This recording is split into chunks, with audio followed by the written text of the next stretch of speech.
Сябры, я усіх вітаю. Много гадоў хадзіла гэтай сцежкай.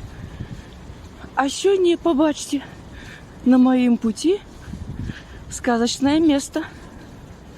Сказочное. И тренажеры, и скамейки, и все сделано на специальном настиле, и качели, и сказочная горка, и детки играют на специальной площадке. Вот так жить по-белорусски.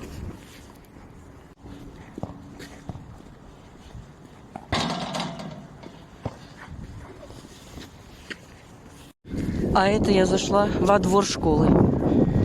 Вот она. Посмотрите, для деток что сделано. Честно говоря, это, наверное, да, тренажерный блок.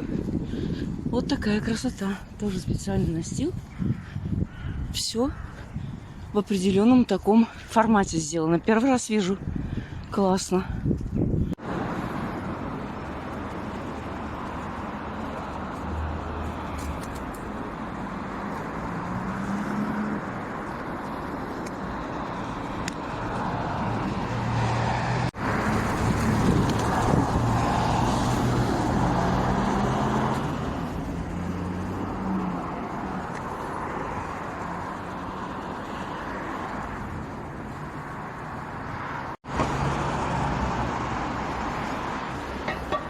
Друзья, мои подписчики, хочу с вами поделиться новым правилом.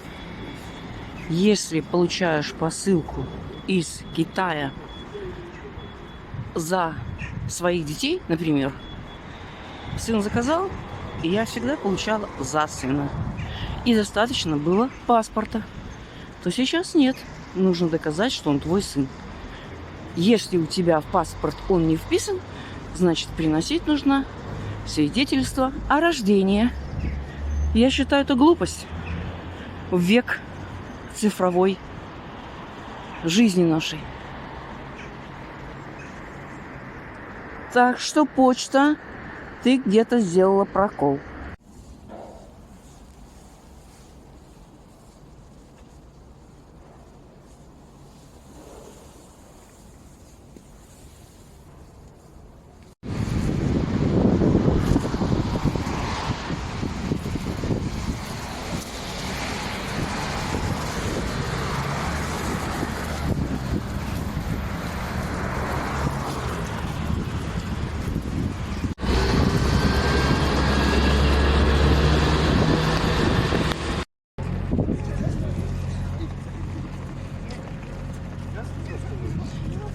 Сезон почти закрыла.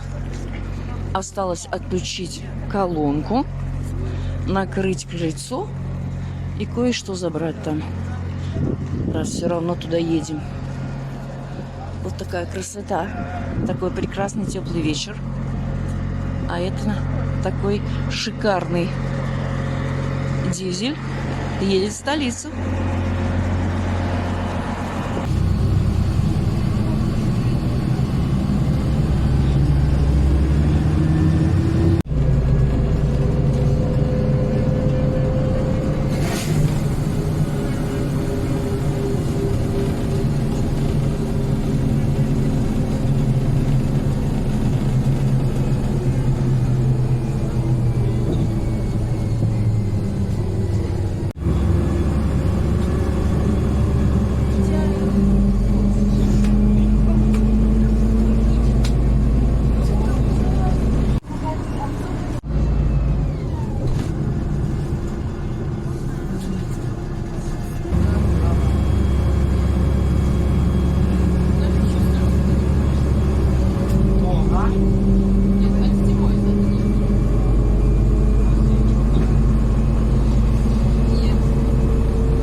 Доброе утро, мои подписчики. И тут же прилетела ворона. слава богу, не каркает. Показываю этот мостик, который выходит к горисполкому. Вот он построен, наверное, в этом году. Конечно, он классный. Такое бы не мешало нам туда. Всем мира и добра. 14 ноября 2024 года.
Да, и рамочка аккуратненько, вот она, смотрите.